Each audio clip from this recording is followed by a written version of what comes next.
Reading from the Srimad Bhagavatam, 2nd Canto, Chapter 9, Text 35, entitled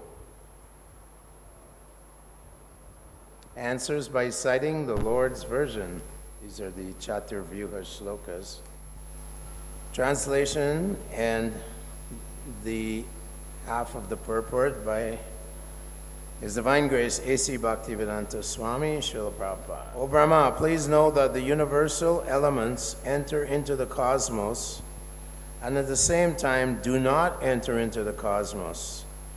Similarly, I myself also exist within everything created, and at the same time I am outside of everything. Prabhupada quotes the Brahma Samhita. I worship the original personality of Godhead, Govinda, whom the pure devotees, their eyes smeared with the ointment of love of Godhead, always observe within their hearts. This Govinda, the original personality of Godhead, is Shyamasundar with all transcendental qualities. Therefore, although he's present in every atom, the Supreme Personality of Godhead may not be visible to the dryest speculators. Still, the mystery is unfolded before the eyes of the pure devotees because their eyes are anointed with love of Godhead. And this love of Godhead can be attained only by practice of transcendental loving service of the Lord and nothing else. The vision of the devotees is not ordinary. It is purified by the process of devotional service. In other words, as the universal elements are both within and without, similarly, the Lord's name, form, quality, pastimes, entourage, etc., as they are described in the revealed scriptures, or as performed in the Vaikuntha Lokas, far, far beyond the material cosmic manifestation, are factually being televised in the heart of the devotee. The man with a poor fund of knowledge cannot understand, although by material science one can see things far away by means of television. Factually, the spiritually developed person is able to have the television of the kingdom of God always reflected within his heart. That is the mystery of knowledge of the personality of Godhead. The Lord can award anyone and everyone liberation, mukti, from the bondage of material existence. Yet he rarely awards the privilege of love of Godhead as confirmed by Narada. Muktim dadati kahachit smana bhakti yogam. This transcendental devotional service of the Lord is so wonderful that the occupation keeps the deserving devotee always wrapped in psychological activities without deviation from the absolute touch. Thus, love of Godhead developed in the heart of the devotee is a great mystery. Brahmaji previously told Narada that the desires of Brahmaji are never unfulfilled because he's always absorbed in the transcendental loving service of the Lord, nor has he any desire in his heart save and except the transcendental service of the Lord. That is the beauty and mystery of the process of Bhakti Yoga, as the Lord's desire is infallible because he's Achyuta. Similarly, the desires of the devotees in the transcendental service of the Lord are also achyuta, or infallible. This is very difficult, however, for the layman to understand without knowledge of the mystery of devotional service. And it is very difficult to know the potency of touchstone, as touchstone is rarely found. A pure devotee of the Lord is also rarely to be seen, even amongst millions of liberated souls. Kotishu api mahamune. Out of all kinds of perfections attained by the process of knowledge, yoga perfection in devotional service is the highest of all. And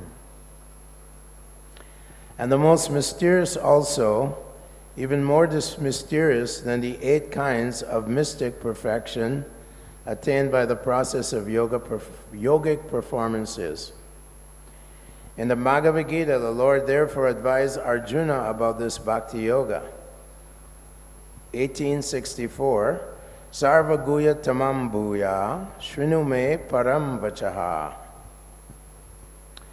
Just hear from me again about the most confidential part of the instructions in Bhagavad Gita. The same was confirmed by Brahmaji to Narada in the following words. Idam Bhagavatam Nama Yanme Bhagavatato Ditam Sangraho Yam Vibhutinam Twam Etad Vipulikuru. Brahmaji said to Narada, whatever I have spoken to you about the Bhagavatam was explained to me by the Supreme Personality of Godhead, and I am advising you to expand these topics nicely so that people may easily understand the mysterious Bhakti Yoga by transcendental loving service to the Lord. It is to be noted here that the mystery of Bhakti Yoga was disclosed to Brahmaji by the Lord himself. Brahmaji explained the same mystery to Narada. Narada explained it to Vyasa. Vyasa explained it to Sukadeva Goswami. And that same knowledge is coming down in the unalloyed chain of disciplic succession. If one is fortunate enough to have received the knowledge in the transcendental disciplic succession, surely he will have the chance to understand the mystery of the Lord and that of the Srimad Bhagavatam, the sound incarnation of the Lord. So here, we're in this chapter, there are the Chaturvyuhi shlokas about Krishna's inconceivable potency, which he also explains to many places. In the Bhagavad Gita, he also explains, Maya tatamidam sarvam jagyata vyaktamurtina matstani sarvabhutani maite teshu chapyaham matstani sarvabhutani pashyame yogam ishvaram aishvaram bhuta brin nacha bhutasto mamatma bhuta bhavinaha. He said to Arjuna that I'm spread everywhere by my inconceivable potencies. Krishna is spread everywhere. He is everywhere. Although this universe is inconceivably large, Krishna's Ekapad Vibhuti, the 1/4 of the entire creation of God, is within the material halo. And it is made of material elements which manifest from Krishna's potencies. Bhumir Aponalo Vayu. There's the 8 material energies. And those material energies are then formatted into various, as we see, different species, so many planets, trillions and trillions of planets. Our universe, of course, is covered by the various layers of this material energy. And each layer is 10 times thicker than the next layer. And it starts from Bhumi, then Apo, Analo, Vayu, Kamano, Buddhi, Evacha, Ahankara, Itiyame. So the foolish scientists of modern day, with their imperfect instruments created by their imperfect senses, are claiming the seat of authority on knowledge. And what kind of knowledge are they receiving? Knowledge that is ephemeral. It's always changing. As Krishna says in the Bhagavad Gita, Dukalayama Shashvatam. This material world is always, everything is always changing. It's constantly, endlessly mutable. So these immutable energies are going on, and these so-called atheistic scientists, with their instruments, are speculating, and they say that when we look through our telescopes, we see trillions of multi-universes. This is the latest theory, multi-universe theory. However, in the 5th canto, it's clearly stated that our universe is in complete darkness. And it's described in the 5th canto, movements of the sun planet. The movement is traveling at 18,000 yojanas per moment. How is that possible? It's beyond. Atashi Krishna Namadina Bhavet Graimindre Sevan Mukhe. How it's totally inconceivable how the sun planet is traveling in a chariot. And it has one wheel on Manvatara mountain range, and the axle goes across the entire universe by 2 million yojanas and rests on the Jambu Dweep, Mount Manasatara, Mount Sumeru, which is a mountain that comes like an upside down pyramid. It's high on the top and low on the bottom. So these things are described by the great scholars and Vedic authorities like Sukadev Goswami and all the various authorities that are mentioned here, Narada Muni, Vedavyas, Asita, Devala, all the great sages. How can they gather this knowledge? Well, here we learn that Lord Brahma becomes empowered by Krishna from within the heart. Tene Brahma Hridaya Adi Kavaye. So we don't depend on our imperfect senses. We make mistakes, we have imperfect senses, we're an illusion, and we have the cheating propensity. So Srila Prabhupada would always blast these scientists wherever he was. So you're simply lying and cheating. They're simply liars and cheating. And he said it's a society of cheaters cheating the cheated. That's all. However, unfortunately in this day and age, because of the influence of Kali Yuga, atheism has taken the seat of authority. And they promote so many speculative ideas which causes chaos within human society. Now there is so much chaos because there are no enlightened persons, there are no Brahmins. Prabhupada once said that our proof is the parampara system. Evam parampara praptam imam raja shreyo vidu sakaleneha mahata yoganashta parantapa imam vishvashpate yogam proktavam ahamavyayam vivishvan manave prahur manur ikshvakave bravit. The king Ikshvaku from the Sun dynasty, he was given this knowledge from Manu, who got it from Vivishvan, the sun god.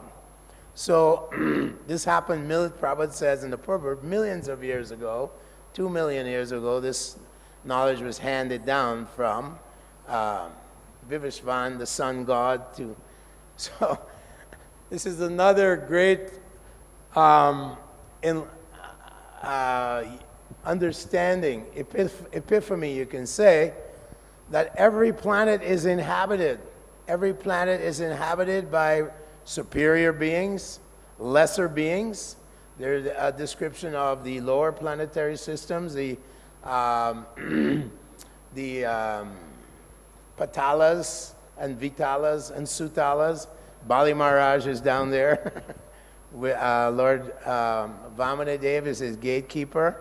So the entire universe is filled of various types of living beings. And Krishna has such unlimited potency that it's stated that he doesn't even know his own infinite potencies. Even God himself can't understand, or he understands, but he can't cover all his unlimited potencies. Sarvasya Shaktir Vividhaiva Shriyate Svabhavaki Gyana Bala Kriyacha Natasya Karyam Karanam Chavidyate Natatyamascha Vyadigastra Jishyate. So Krishna, or God, is perfectly complete, and everything that comes from him is also perfectly complete.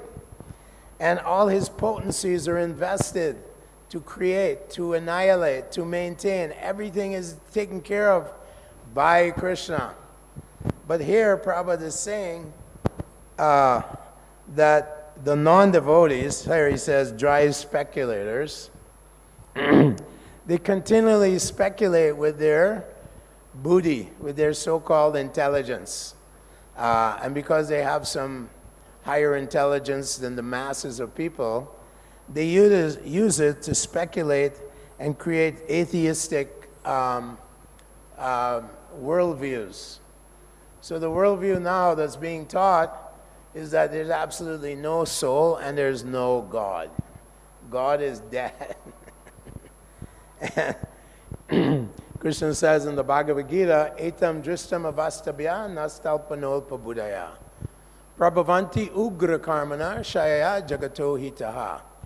He says that these persons who claim that there's no God, you're simply a pitiless person caught up in this universe, a product of molecules bouncing against each other, and gradually you had a primordial soup, and out of this soup came slithering creatures, and then by the forces of natural selection and genetic mutation, we have human beings after, they say after 4.5 billion years, we got all these pure speculation.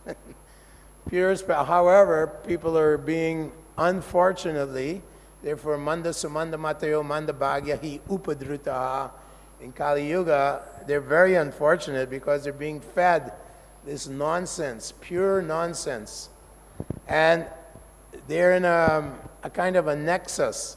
If any one of them speaks out against these theories, these foolish theories of atheism, they'll be punished, they'll be crushed, and they'll be persecuted.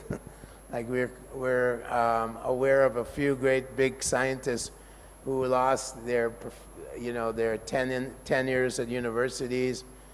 They were ostracized and excommunicated from this community. So the scientific community has a great power. And unfortunately, when they say science, it means atheism. But actually, the word science comes from the Greek word scientia, which means to know. So science, as Prabhupada said, Bhakti Yoga is a great science to know. And Socrates used to say, know thyself. Unfortunately, their opinion, which is a predilection, is that there's nothing more than atoms and molecules. There's nothing more than the periodic table. They have the periodic table with over 100 different chemicals. And they all are floating around in the atmosphere, and somehow or other we got life today. So here Prabhupada is saying that the Supreme Person of Godhead may not be visible to the dry speculators. They can never know that he is in every atom, and he's also between the atom, the Supreme Lord in his Vishnu form. So at any moment, he can appear before us, just like Dhruva Maharaj.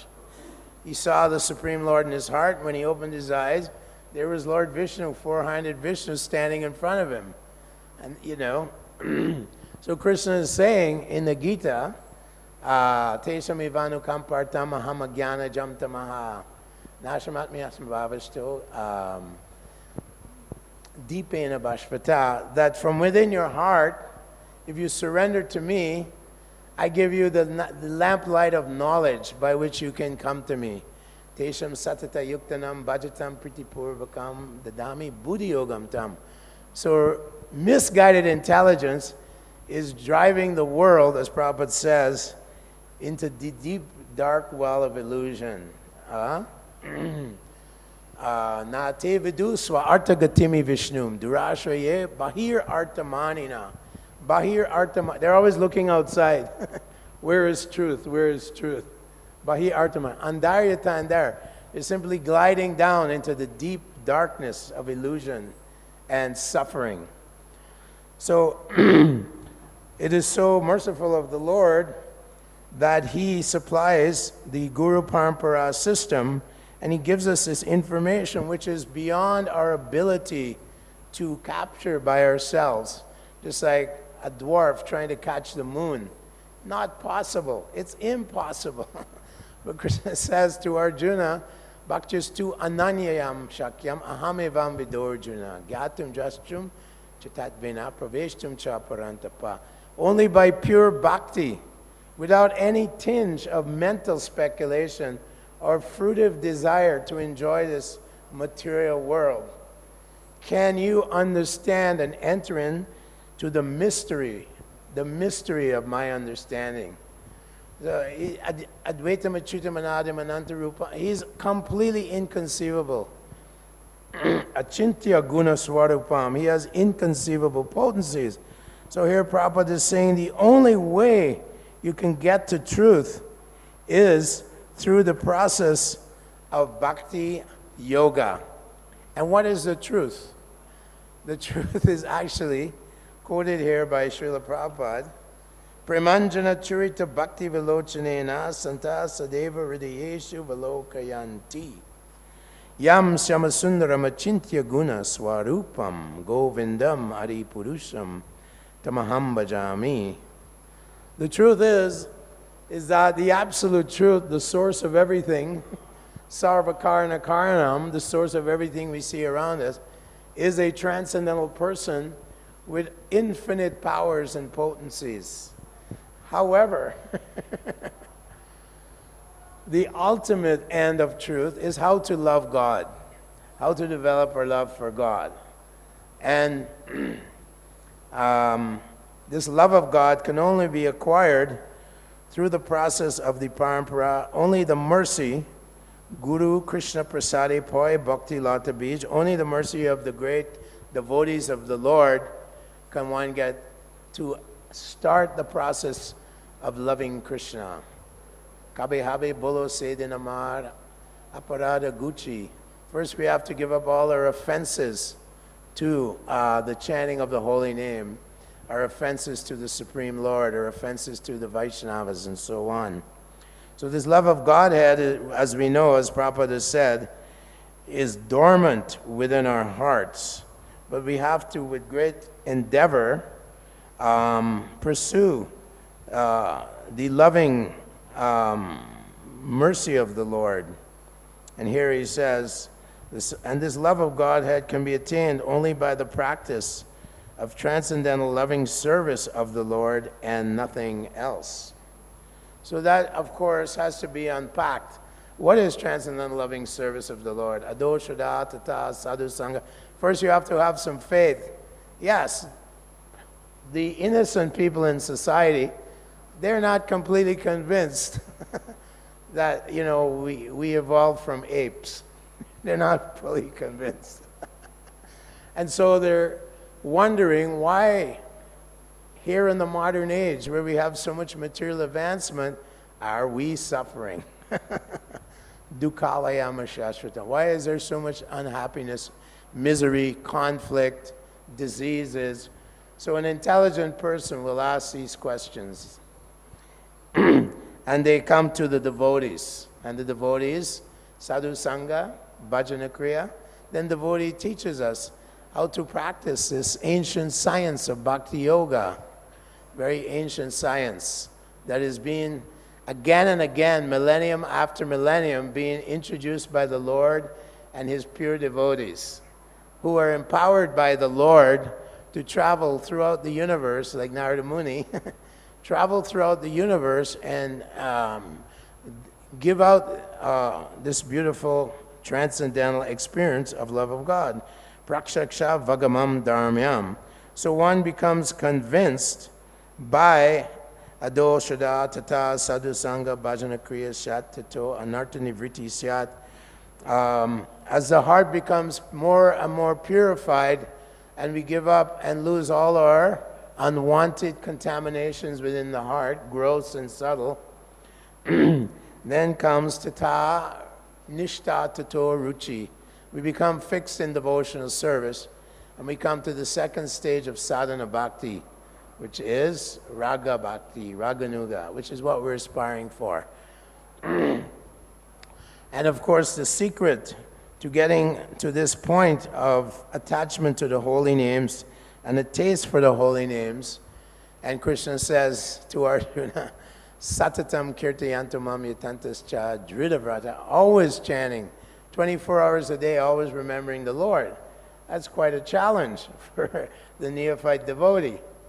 But in the more advanced stages, we're always katayantascha mam nityam. We're always glorifying the Lord's, His pastimes, His beauty, His incredible opulence. You know, without any effort, billions and trillions of universes are coming out the pores of His plenary expansion, Karanadakshay Vishnu. They're all emanating out of the pores of His body. And that is simply one moment's breath of Mahavishnu, that these universes are coming out. How can we understand this? Our business is to understand our tiny little infinitesimal situation in this vast universe full of all types of wonderful planets. Yad yad vibhuti mat sadvam Srimad urditam evacha tatad ivavagachatam mamote jamsa sambhava. And Krishna shows Arjuna all these things. He says, the spark of my splendor. It's just a tiny little spark. And then we're these tiny infinitesimal living entities. And we have a human form of life. Kumaram, how's it go? Kumaram, pragyo, dharmam bhagavatamiham, durlavam manusujam janma. That Prahlad Maharaj tells his friends that the human form of life is very rare. And one should take advantage of it. It's extremely rare that now I've come to the point where I can say, Atato Brahma Jigyasa, what is the truth? I can read Srimad Bhagavatam. Tadvag Visargo Janata. It creates a revolution in your heart. For billions and billions of lifetimes, Lord Chaitanya Mahaprabhu is in such anxiety that for billions of various Purusho Prakritisto Hi Bhukti Prakriti Stadgunan Karanam Guna Sangosyad Sadasha Janma Jonishu, for so many billions of lifetimes I've been eating stool, eating stone as a bird, eating mucus, living as a tree, can't move in the body of a tree. So many billions of species. Sometimes perhaps I was in the heavenly planets. Sometimes I was in the lower planet, moving around the universe. And here, if we get the human form of life, and the great devotees of the Lord are simply paradukha dukhi. They simply are trying their best to deliver these souls to come to the light. You know, cross over the ocean of darkness and come to the light. That is the business of a devotee, our business. Naivo jivye paradurachya vaitaranyam twadvirya gayana mahamrita magnachita. Devotees of the Lord are full of bliss and ecstasy. They're always glorifying the Lord. They're always remembering the Lord. They're always worshiping the Lord. They're performing the 9 processes of devotional service. So their only concern, if you're really trying to be a devotee, our only concern, let us deliver these foolish, conditioned souls who are simply wallowing in this darkness of ignorance, birth after birth after birth. And they are unfortunate. Manda samanda matayo manda bhagahi upadrutaha. They're very unfortunate. In the modes of material nature, they're always in anxiety, right? It says, in Kali Yuga, everyone's always in anxiety. So we have to teach them this great and important message. And Chaitanya Mahaprabhu, who was the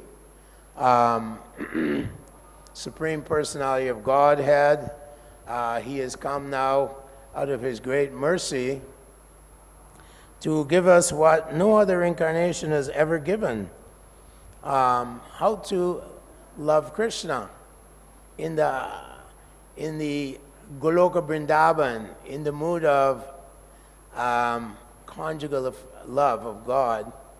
And when he was traveling through South India, he met Ramananda Roy, who is actually considered by Kavi Karnapurana. He describes that Ramananda Roy is a combination of Vishaka and Arjuna. So Chaitanya Mahaprabhu has empowered these devotees, Ramananda Roy, Rupa Goswami, Sanatan Goswami, to study the Vedic literatures, the Bhagavatam, and so on, and then give us corollary scriptures enlightening us on how to practice this path of devotional service, how to understand our relationship with Krishna, our relationship with the material world, how to come to the point of diving and surfacing in this ocean of love of God. That is the gift of this movement. And the great acharyas are making great endeavors and actually taking great risks. They take great risks. They travel all over the world, all over the universe. Narada Muni was cursed by Daksha because he was preaching to the Prachetas, you know. Forget about household life. Just take up the life of austerity and brahmacharya and go back to Godhead. Don't worry about household. And Daksha was very angry and cursed him. So Prabhupada once said, I've been cursed by the parents of the American devotees. So now I have to travel, continuously traveling throughout the world. But Srila Prabhupada was empowered without any fear, without any fear. Abhayam Shat Vasham Shudir Jnana Yoga Vyavastiti. The qualities of a Vaishnava are delineated in the first verse of the 16th chapter of the Bhagavad Gita. And the first quality is Abhayam. That fearlessly we want to go forward and take great risks to deliver these fallen souls. Because if you have understanding of the situation in Kali Yuga, if one doesn't get any kind of mercy from Lord Chaitanya's movement, he is doomed, he's completely doomed to take birth for millions and trillions of lifetimes in the lower species of life. Tanaham dushatakuram samsareshu naradamam shipami ajashum ashubam asurishu eva yonishu. Krishna says, those persons who are very proud of their material advancement, naradamam, he says, shipami ajashum ashubam, I cast them into the species of cats and dogs. It's very unfortunate you have this human form of life. You're the prime minister, president, you're a big star in Mumbai, and you have no interest, no interest in understanding who you are and what is the purpose of your life. So simply wasting your life, this human form of life. It's the greatest misfortune. Therefore, the devotee of the Lord are very pity for the pitiable. They have pity for the pitiable, and they try to deliver them at every moment. So Gauranga Mahaprabhu was in great anxiety. How can we deliver these souls? He was in such great anxiety. And Haridas Thakur is describing the power of the holy name. Nama Chintamani, Chaitanya Rasa Vigraha, Puno Shuddho Nityo, Binadvam Mukto, Binadvam Nama Namine. That this holy name, Lord has entered. Krishna is right there. He's entered into the holy name. All his Shaktis, all his potencies, like the sun, is so powerful. It has so much power. The moon also, Krishna says of stars, I am the moon. It has so much power. And all that potency comes from Krishna's Brahma Jyoti. He says all the light comes from his Brahma Jyoti. Brahmano hi pratishtaham amritasya vyasya cha shashvatasya cha dharmasya sukasya ikanti. He said, I am the foundation of the entire Brahman. So this is God. This is the Supreme Personality of Godhead. And he's put all his potencies that we can never imagine, unimaginable, into Hare Krishna Maha Mantra, into his holy name.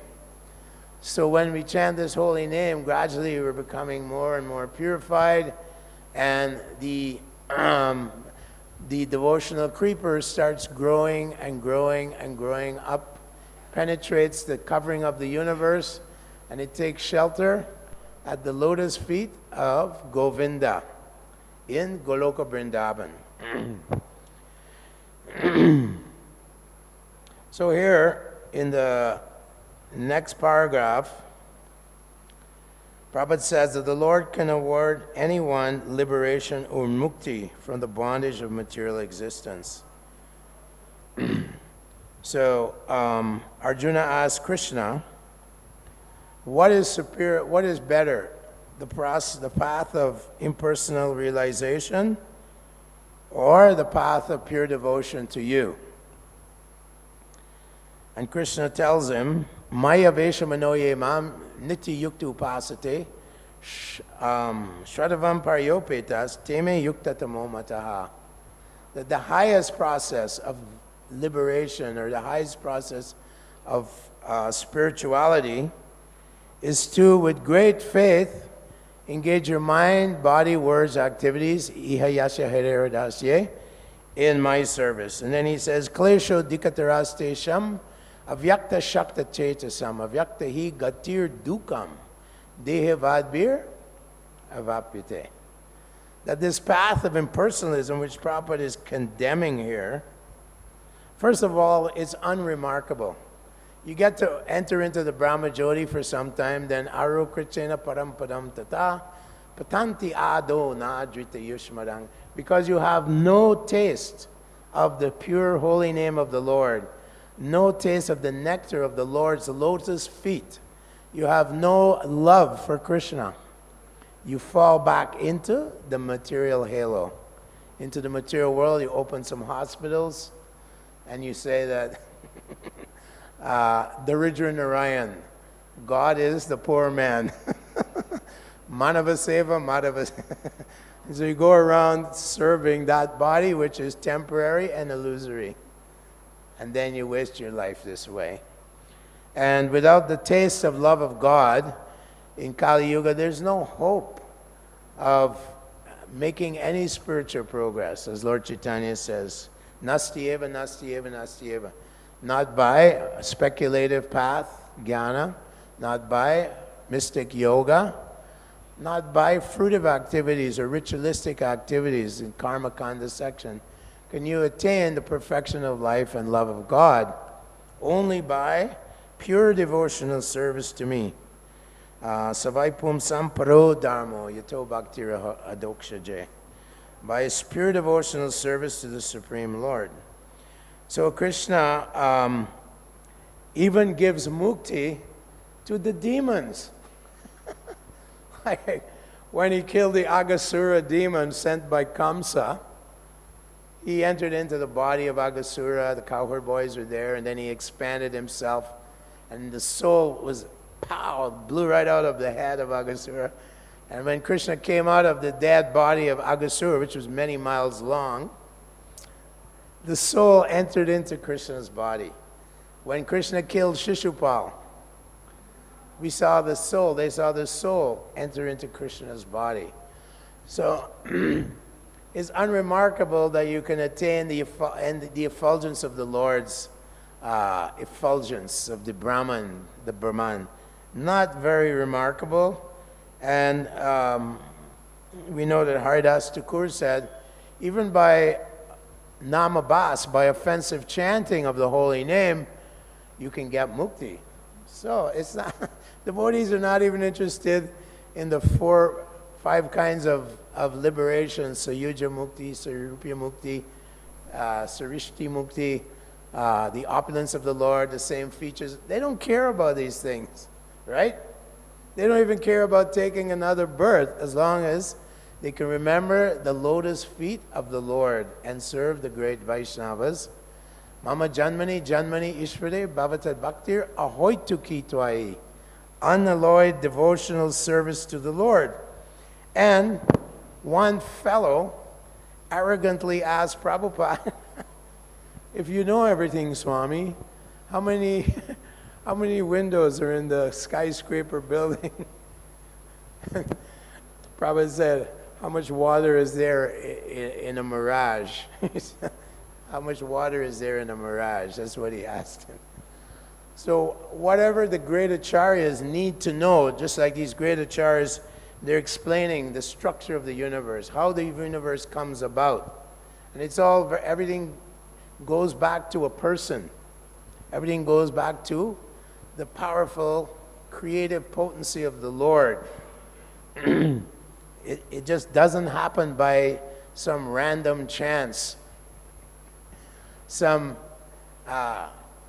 singularity. They say that 15 billion years ago, what happened was, we found that the universe is expanding out based on they call it the red part of the spectrum. Red glare. Therefore, the universe must be expanding outwards. So then they speculate that, so if we go backwards, we come to a point of infinite density and infinite temperature. Well, your theory is based on something you do not know. You don't know what infinity is. You have to enter into Krishna's mystic understanding to know that Krishna is infinite. That means time is absent in the spiritual world. Infinity. No time, no influence of time. Krishna says, Kalosmi Bharata, I am the time element. It's come one of my potencies. So they speculate like this. A theory that has no ground in experience or evidence. There's no evidential. What is infinity? Maybe it's 10 to the power 5 million. No, it's 10 to the power 5 million and 1. So these are pure speculations. And they can never, ever understand. Matir na Krishna partasvatova, because they're covered by this desire to enjoy Krishna's property. This is Krishna's property. If you want peace, then you have to acknowledge that there's a proprietor. One time in Dallas, where you're from, Prabhupada came up to the interviewer, the TV guy. He said, your problem is that you think that you are the proprietor. He said, God is the proprietor. What are you? you know, and he challenged. He said, this is your problem. Think you're the proprietor. Yes. Foolish people. And therefore, that whole madness to enjoy this material world is supported by the people in power, the politicians, the scientists, and so on, due to the influence, of course, of Kali Yuga. So much ignorance is there. And even the religious people, even they are in complete ignorance. It's called many religious people in the West, they say that somehow or other we can accommodate the atheistic theory of evolution into our religion of creationism. They're called evolutionary creationists. So we're going to somehow compromise with the demons. But Prabhupada never compromised 1 second, 1 millimeter with the demoniac propaganda. Simply propaganda. No, he said, you're simply rascals. You see? So even the religious people, they compromise. And therefore, Srimad Bhagavatam, we know, it rejects Dharma projita kaitravotra paramoni matsaranam sutam vedyam vastaram atrishivanam tapantrayan mulanam Srimad Bhagavate mahamuni krite kemba para isvaraha kritibi shushushari takshana. That this Srimad Bhagavatam is rejecting all cheating and materialistic religions. Kaitrava Dharma, cheating religion. Projita Kaitra, kick it out. So Prabhupada is just kicking everyone. He's kicking everyone in the head, you know. False religionists, Chala Dharma, Shabda Bitch, paradharma, people who are very proud make up their own religions. Different types of false religions are described in the 7th canto of Srimad Bhagavatam, right? Dharma bhada vidharmascha paradharma nachoditaha upadharma tu pakando dambova shabdabich chala. Type 5 types of irreligion which look like religion. They're wearing saffron, shave their heads, practicing austerities. They're completely atheistic. Or they have a cross or some symbol, but they don't know the rules of Dharma. They're killing millions of cows. God gave us this world to enjoy. Yeah, we can kill all the animals, right? And eat them fully and enjoy this prison house of material existence. No, not possible. Simply misguiding the people, therefore, misguiding them into the ocean of birth and death. So that's time up. Is there any comments or questions? One quick one, and then we have to close. Yes, Prabhu.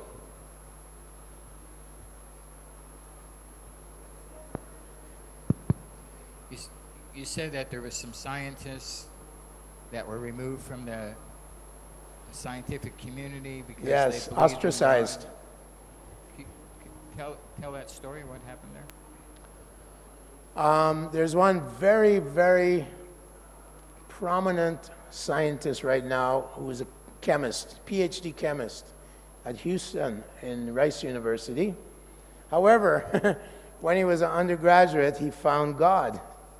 He was an atheist, but then he found God through the Bible. And he's very astute, very dedicated Christian. But he's one of the top scientists, chemists in the world. He is building, he has over 150 peer-reviewed papers, and he's patented well over 50 different, they work with chemicals to produce little machines called nanomachines. And these machines can do many things. They can, they build a nano car. You can fit 30,000 of these cars across the diameter of a hair, across the width of a hair, human hair. 30 to 50,000. And these things, they can go and cure cancer. He's built a nanomachine now that drills through tumors and kills the cancer cells. And these are all patented, and they're on the market. He's done so much, and he's one of the top chemists. Now, he says, you guys, you Origin of Life scientists, Lee Cronin, Brian Benner, there's so many of them, they'll come up with something. So, oh yeah, we made a protein. Actually, they make proteins because they borrow from nature. They don't get it ab initio. They don't get it from just dead matter on the ground. They'll go and take it out of a tree or something, out of an organism. That's cheating. We say do it pre-bio, abio. So they lie to people. So he comes out and says, you're lying. You take an enzyme. They don't know how to make enzymes. These are their big macromolecules, protein molecules, and they go around and repair the cell, things in the cell. So when he calls them out, now they've told him, you'll never get a grant from us to do your research. And they've ostracized him. They've crushed him. They tried to crush him. But because he believes in God, many, many corporations are actually helping him. But he's very outspoken, and he just says, show me how life comes from matter. They can't fool him. He knows chemistry beyond. He knows super chemistry. He breaks it down. Preliminary, he said, okay, you can make a few amino acids. So what? They're the building blocks of the building block. Now get me the proteins. And these, when we look at molecules inside of cells, as my godbrother here can tell you, Prabhu, they're called chiral. There's chirality. Molecules are right-handed or left-handed. This is a problem. They don't know how to create a homochirality or stereochirality inside the cell. Even they can get some amino acids, sure, but they're not of the right kind. So it's extremely, like how Krishna creates life is beyond their ability, way beyond. He says, you scientists will die, and your students will die, and you still won't be able to produce a living cell. He says that, and he challenges them. And so now they've come down on him and ostracized him, although he's like in the top 10 chemists on the planet. No one can compete with him because he's a staunch believer in God, very staunch believer in God. And there's so many more. This guy Hoyle in Edinburgh, Sir Alfred Hoyle, astrophysicist. So he discovered so many things within our universe, and he questioned the Big Bang Theory. And when he did that, he got completely lost all his grants. He got thrown out of the university. They persecuted him. They oppressed him. But he's one of the top astrophysicists ever to be in existence. And he worked out probabilities at the Royal Centre of Advancement of Science in London. He worked out the probabilities that evolution could happen from one species to another species. And the probabilities were beyond imagination. It was like if you take a monkey, he says, I'll give you 1 million monkeys, and you let them sit at a typewriter, and within a certain time, I'll give you 1 million years, they write out the complete works of Shakespeare. He says that's the probability that somehow or other one species evolved to another, or from molecules you got life. And Prabhupada has urged us to pursue and create an institution within ISKCON, it's called the Bhaktivedanta Institute, where we have to push back on these atheistic scientists. We have to push back and expose them, at least to the students, to the young people. Otherwise, everyone's under the opinion that the scientists have discovered evolution. They know how it happened. They know how molecules evolved into life. They actually have this false propaganda through big journals, through big, like CNN will come out, you know, they'll make some small little discovery, and then CNN, all these media groups will come out and hype it up. It's called hyping it up, you know. They'll hype it up. Look at that, we made a prototype of a cell. No, you didn't. Not even close. If you really look at the fine line, you know, the fine lines between the lines, you'll see that they're simply cheating, you know. So they call themselves the Boston Brahmins in MIT. So the real Brahmin, he knows what is Brahman and what is Para-Brahman. And they've coined this term from the Vedas. But they're simply cheaters and rascals. And ultimately, Prabhupada says, the entire civilization will self-destruct. It's very, very possible, because he says they're very proud of their nuclear weapons. They're very proud of it. And one day it will come to pass that they might use them. And then their entire, you know, the whole of New York City will be flattened. And, you know, some other place will be flattened. So this is the danger that the devotees of the Lord are trying to remedy. This danger that human society is actually faced with today. They're living on the brink. And at any moment, things can tip the wrong way. The scales can tip, and then there's nothing but chaos and destruction. Kali Yuga. So let us try to please Lord Chaitanya Mahaprabhu as much as we can. Try to please the great acharyas, the great Mahajans, and spread this Krishna consciousness movement. Hare Krishna. Thank you, Prabhu, for your question. Hare Bol.